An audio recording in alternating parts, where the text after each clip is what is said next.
Abílio Diniz foi indiciado por estelionato, organização criminosa e falsidade ideológica.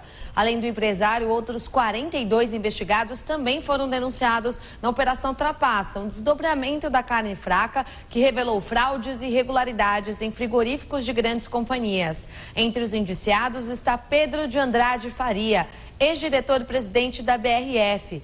As investigações apontam que 4 fábricas da BRF são suspeitas de fraudar laudos sobre a presença de salmonela em alimentos para exportação a 12 países que exigem requisitos sanitários específicos de controle. Nesses locais, a porcentagem da salmonela SPP tolerada é menor do que a permitida no Brasil. Um documento de mais de 400 páginas, o delegado Maurício Moscardi, da Polícia Federal, indica que o caso é mais grave ainda, pois se trata de classificação da bactéria que atinge diretamente a saúde humana. Ainda de acordo com a PF, a partir da análise de e-mails e conversas de WhatsApp, concluiu-se que a prática das condutas criminosas não se restringia ao círculo das equipes técnicas e gerencial das fábricas da BRF. As investigações mostram ainda que 5 laboratórios, 3 deles credenciados junto ao Ministério da Agricultura, Pecuária e Abastecimento, fraudavam resultados de exames dos produtos. Dados fictícios eram informados em laudos entregues ao Serviço de Inspeção Federal para driblar a fiscalização.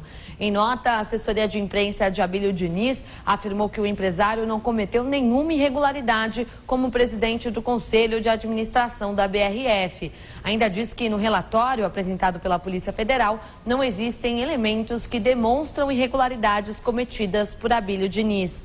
Já a defesa de Pedro Faria afirmou também por nota que jamais houve qualquer determinação da diretoria do Grupo BRF no sentido de acobertar quaisquer eventuais desconformidades relativas ao processo produtivo da companhia.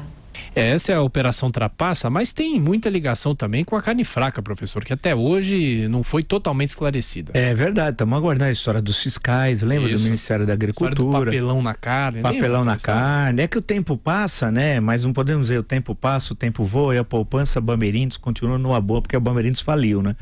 E agora a questão que se coloca é o seguinte, como é que ficou a questão da carne fraca? Que os fiscais tinham empresas que se autofiscalizavam, imagina a exigência que elas tinham delas próprias, né? Era um verdadeiro escândalo, então aquele carimbo do CIF, Serviço de Inspeção Federal, grande parte era picaretagem pura, e nessa Operação Trapaça. Agora, todo mundo tem o benefício da dúvida, ele foi somente indiciado, precisa ver se vai ser recebido ou não.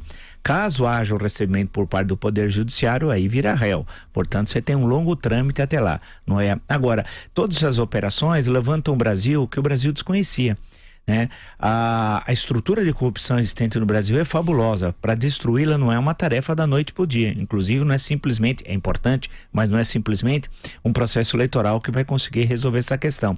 É um trabalho longo e passa pela mudança da legislação e por dar meios eficazes à Polícia Federal, ao Ministério Público Federal e ao Poder Judiciário condições de enfrentar esse dano. E o Executivo criar condições internas de autorregulação, né, de combater os mecanismos de corrupção. Hoje mesmo eu estava lendo em um dos jornais aqui, voltaram a falar do Aref, vi uma menção ao Aref.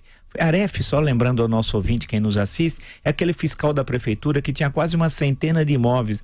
E o que aconteceu com o Aref? Eu pergunto a alguém da prefeitura, por favor, alguém deve estar nos ouvindo, a audiência do Jornal da Manhã é uma coisa massacrante.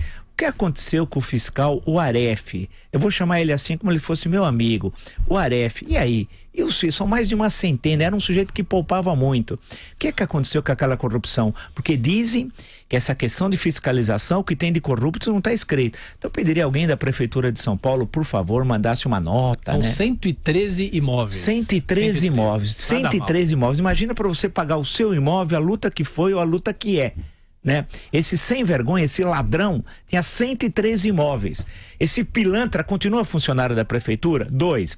Ele devolveu o que ele roubou do meu, do seu, do nosso dinheiro. Imagina 113 imóveis desse pilantra. Então eu queria saber o que a Prefeitura de São Paulo fez sobre esse caso que, ó, nós estamos falando aqui, cobrando providências há anos.